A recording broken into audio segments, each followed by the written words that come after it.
Hasiera emango diogu prentzaurreko honi, eskerrik asko lehenik eta behin, ona gerturatu zareten kazetari guztiei. 2023an Euskararen telefonoan jasotako intzidentzien berri emango dugu. Dakizuen bezala, hizkuntza eskubideen behatokiak Euskararen telefonoa izeneko doako zerbitzua du. Eta horietan guztietan herritarrek helarazten dizkigute euskaraz bizitzen saiatzerakoan izan dituzten egoeren berri ematen digute, ez? Kontuan izan behar dugu, gainera une honetan korrika euskararen lurraldea zeharkatzen ari dela, gure herria eta hizkuntzarekiko aurrera pausoak eskatzen ditugun honetan, batik bat herritarrek esaten digutena jarraitzen dela azken urteetan behintzat oztopo eta muga berdinekin euskara erabili, euskara ikasi edo euskaraz bizitzerakoan. Bi parametrotan ikusten ditugu korrikan bertan marrazten diren aurrera pauso behar horiek.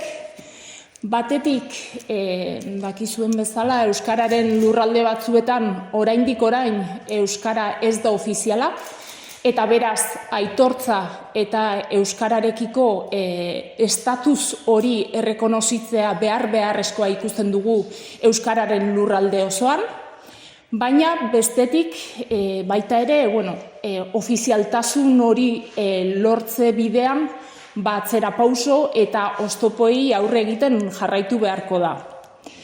Bestetik ere, naiz eta euskararen eremu batzuetan euskara ofiziala izan, ulertzen dugu ere egungo egoera bestelako lege babes handiagoa eta neurri bereziak eskatzen dituela.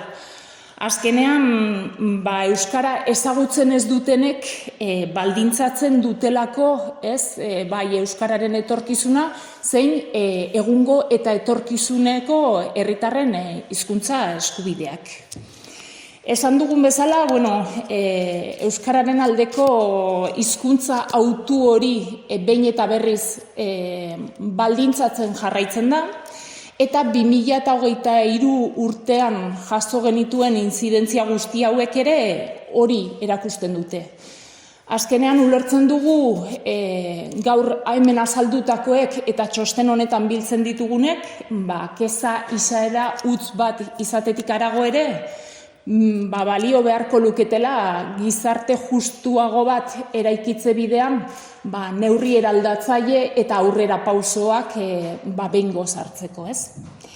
Lehenik eta behin, Garbine Petriati behatokiko teknikariak aurreko urteko intzidentzien berri emango du eta gero arlo-arloko irakurketatxo bat egingo du.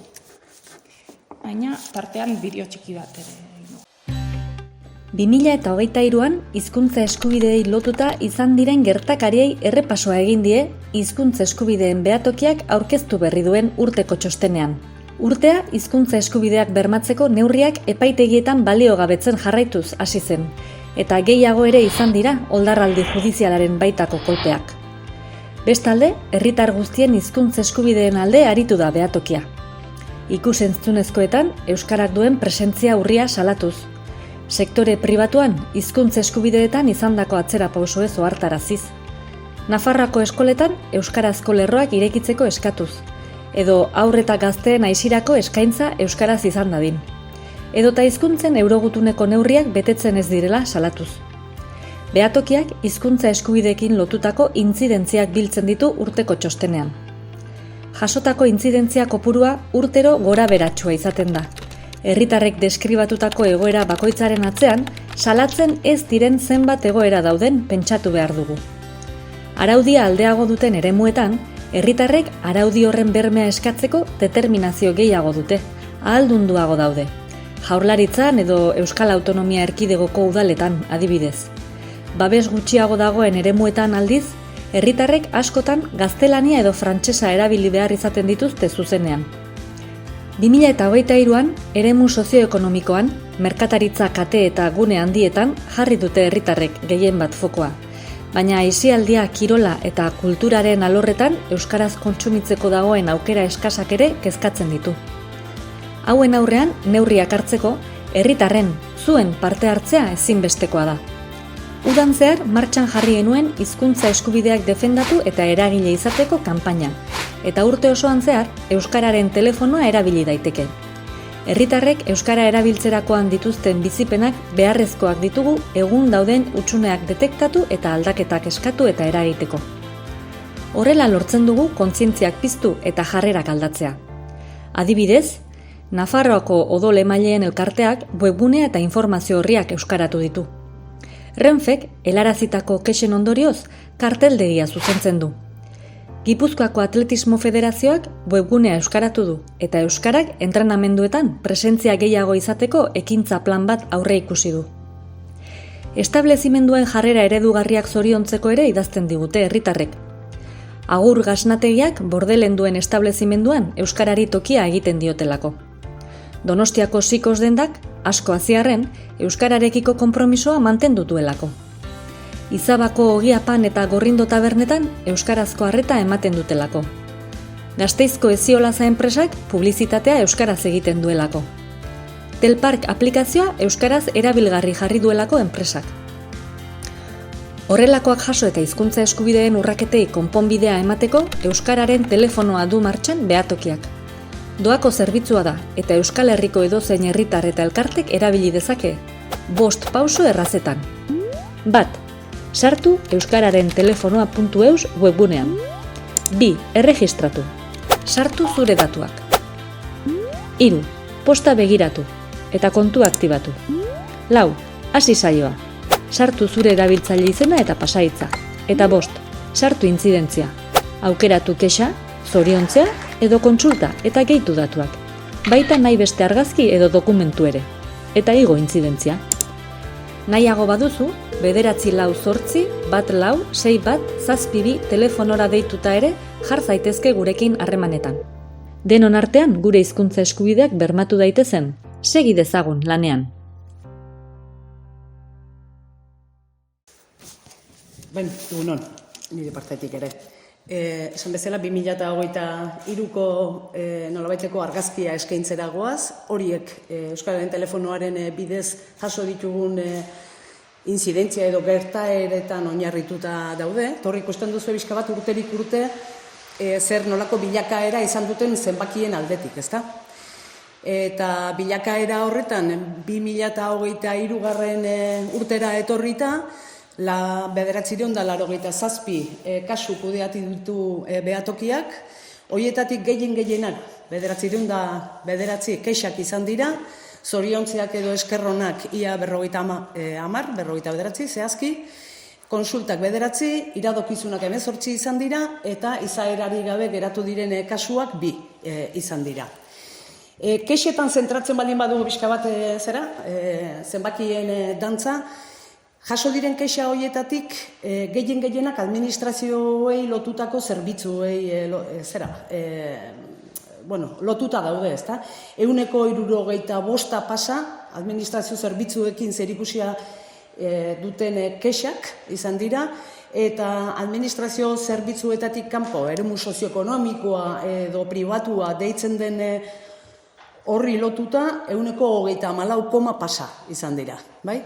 Eta horiek ematen dute, 900ko kopuru hori, bai? Kontutan hartu behar dugu, zenbaki hauek azkenean erakusten dutena lagin bat baino ez dela, ba? Izan ere, badakigu, herritarrak askotan zerbitzu bat euskeraz jasotzera joaten direnean, beldurra duela, zerbitzu hori euskeraz jasotzeko edo eskatzeko, sortzen diren atzerapen eta bestelako albo kalte ondorioengatik, ezta? Orduan naiz eta eskubidearen kontzientzia izan, askotan uko egiten dio, egitera doan horrek badituelako epe batzuk, badituelako ondorio batzuk, eta horiek ez direlako onak eta bere aldekoak euskeraz egitea eskatzen baldin badu.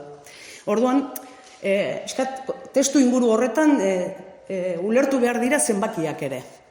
Ginen dugu orain bizkat repaso askar bat, administrazio,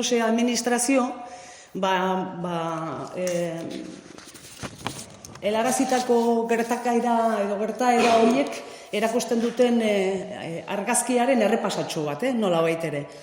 Urrunenetik edo hasita nolabait esatearren estatuetako zerbitzuak daude, administrazioen, estatuen administrazioen zerbitzuak. Espainiako gobernuaren,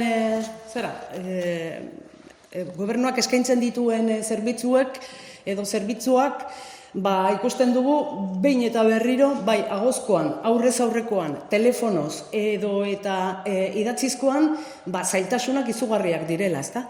Seinaletika edo karteldegia eta horrelako gauza errexietatik nabalin baduzue hasita, tramitearen bukaeraraino.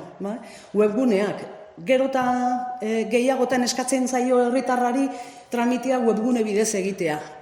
Webgune horien lehenengo navigazio maila bat, kasu askotan euskaraz dago, baina gero aurrera egin ala, bai ala bai, jo behar duzu gaztelaniara, ez daukazulako beste erremediorik. Eta euskaraz gaitu edo garatu diren gune horietan ere, ikusten dena da, euskarri hori gaztelaniaz landu dela, eta gero euskarara ekartzerakoan zailtasunak ematen dituela erabiltzeko orduan, edo eta sekulako akats, edo eta akatsekin eta trakeskeriz beteta agertzen direla, ezta? Ez da harritzekoa nola nahi ere egoera hau, ikusten baldin badugu, Espainiako gobernuak araban dituen langile kopuruaren 3,6 baino ez dela euskaraz lan egiteko gai. Bizkaian berriz 13%, Gipuzkoan, eta Nafarroari dagokionean datu zehatzik ez baldin badaukagu ere 1% bueltan edo hortxe nonbait ibiliko dira.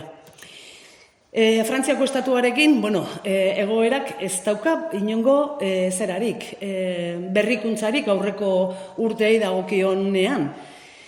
Aitortzarik gabe segitzen du hizkuntzak, euskarak, eta orduan Frantziar estatuak eskaintzen dituen zerbitzu guztiak frantsesez garatzen dira.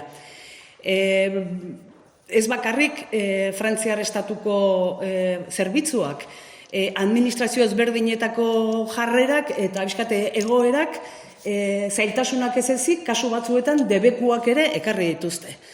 Orduan ez dago inongo euskarririk eta euskaraz aurrera egiteko biderik Frantziar estatuak eskaintzen dituen zerbitzuei dagokionean. Hurbileneko-etara etorrita, hor ikusten dugu tokiko administrazioetan Lapurdi, Nafarroa eta Zuberoari dagokionez,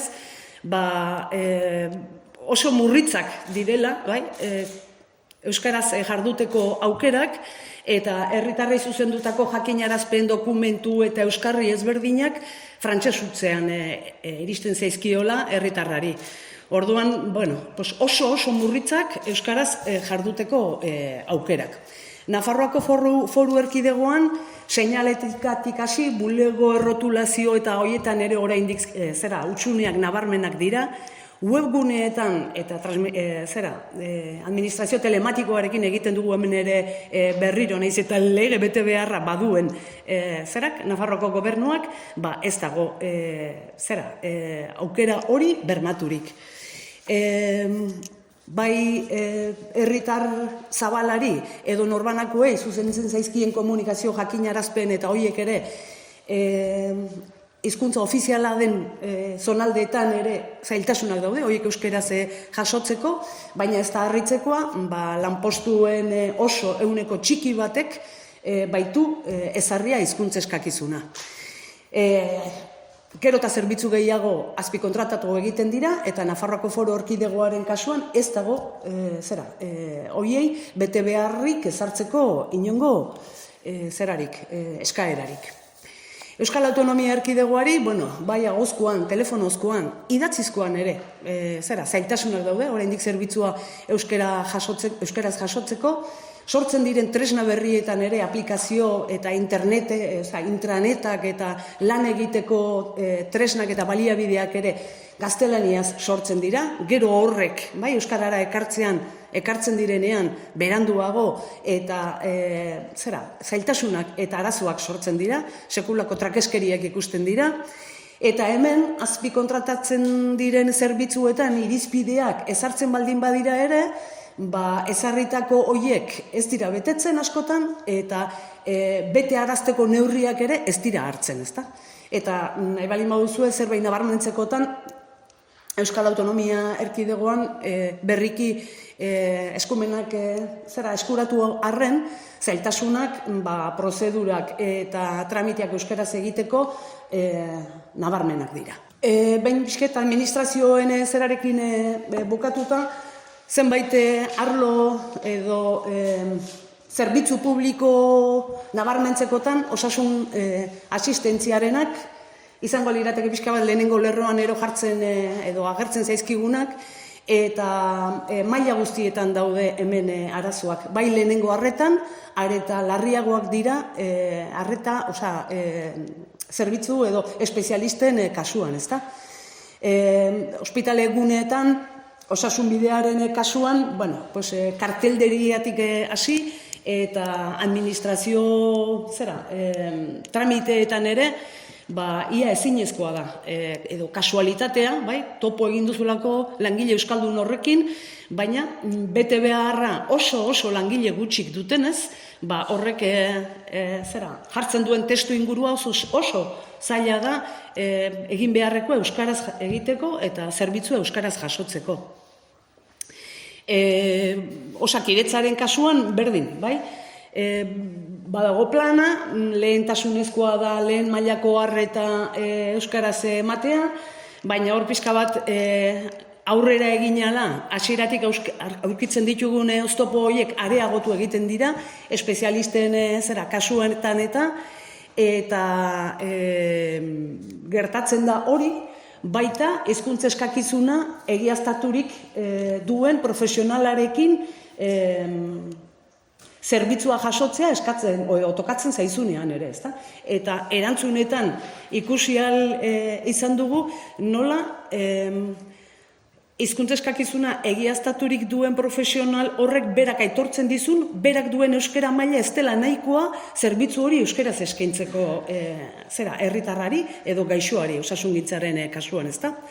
Eta gero osakidetza hainbat ikastetxeetan eta D eredukoak diren ikastetxeetan ari da sexu heziketari buruzko ikastaroak, tailerrak eta bestelakoak ematen, eta horiek ez dago modurik euskaraz jasotzeko.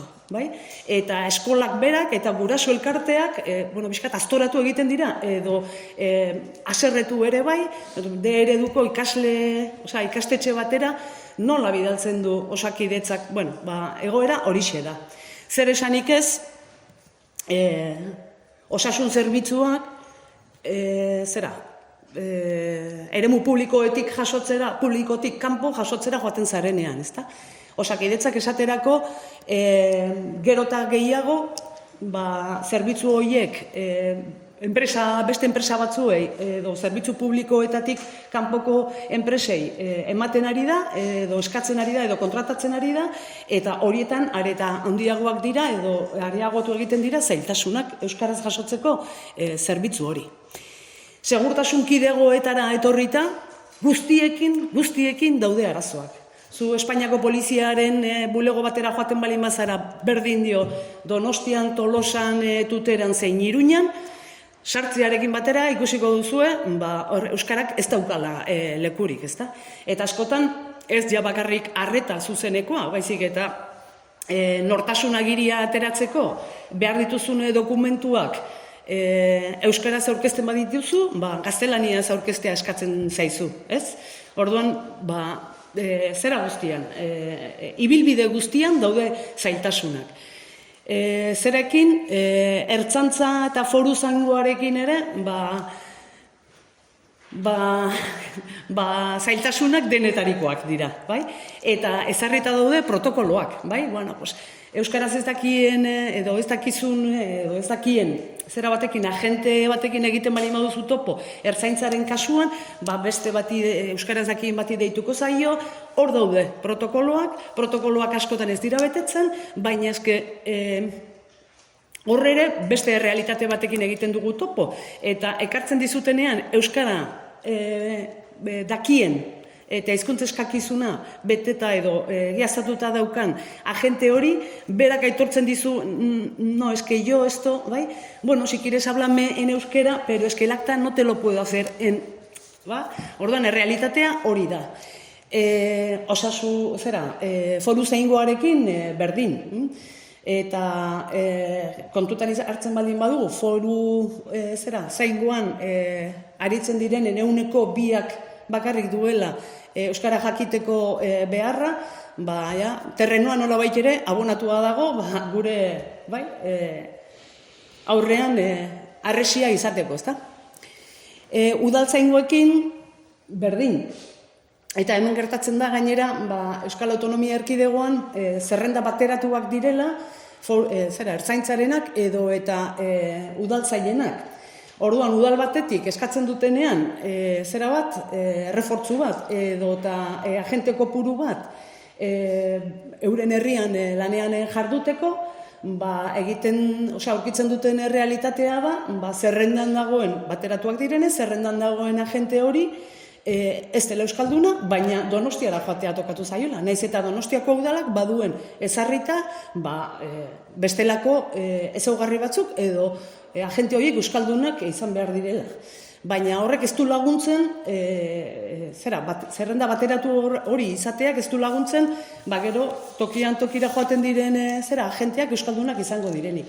Eta hemen, segurtasun kidegoetako agenteekin gertatzen dena, askotan da edozeinekin, euskaraz zerbitzua jasotzea eskatzen duzunean, beraiek, ez dakit, herritarraren alakon, ez dakit, oldartze bat bezala ulertzen dutela, ez da? Edo eta, ez dakit, bere autoritatearen gainetik jarri nahi izate bat, ez?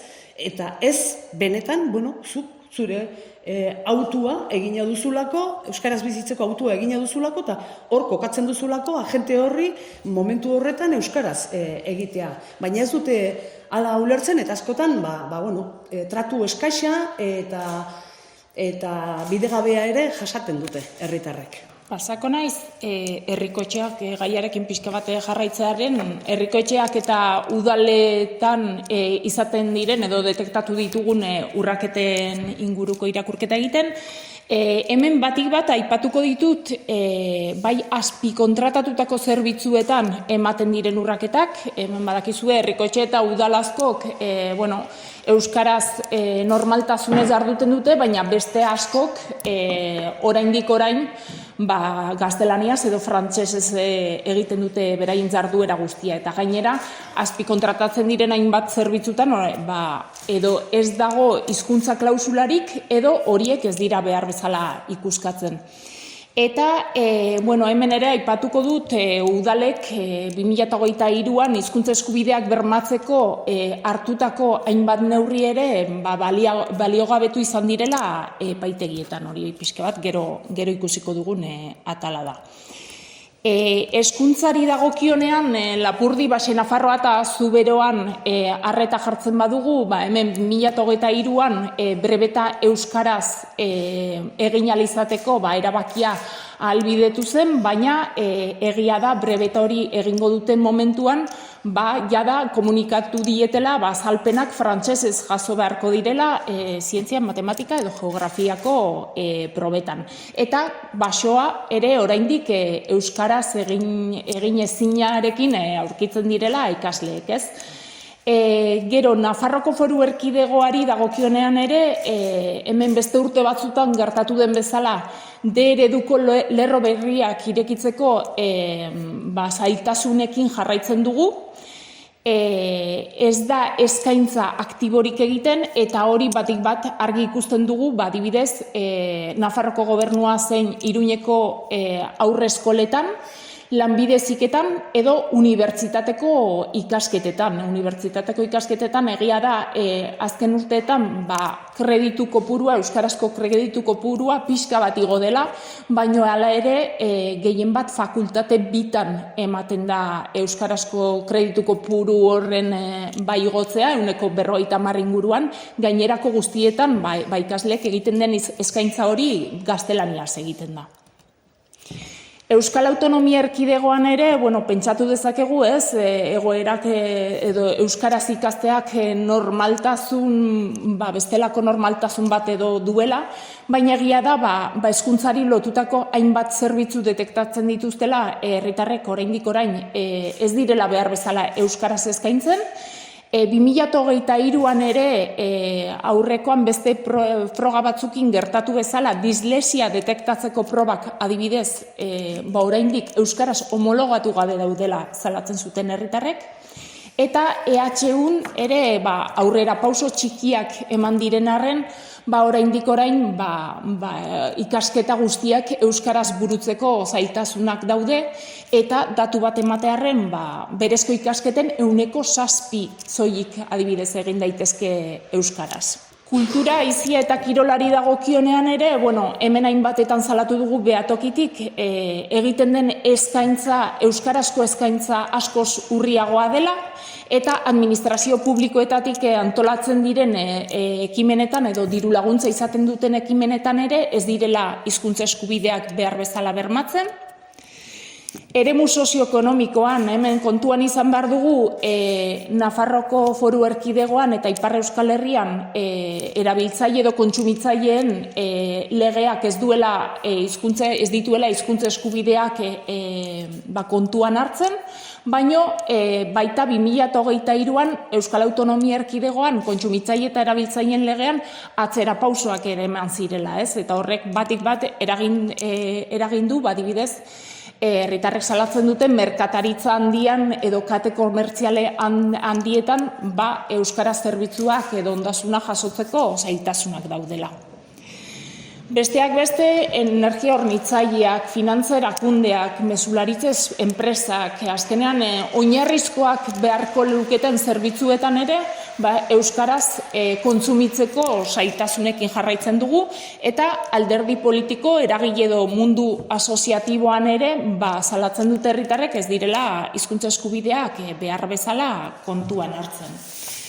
Azkenean, ikusti duguna da 2023an ere urraketak gainditzeari begirako trantsizio neurriak beharko luketenak behin eta berriro errepikatzen eta egonkortzen jarraitzen direla, eta horrek uste dugu urraketak betikotzen dituela eta euskararen gutxiagotutako izaera hori ere betikotzeko arriskua badagola, Eta bukatzeko 2023an salatu nahiko genuke hizkuntza eskubideak bermatzeko edo bermatzeari begira hartu ziren hainbat neurri baliogabetu zirela.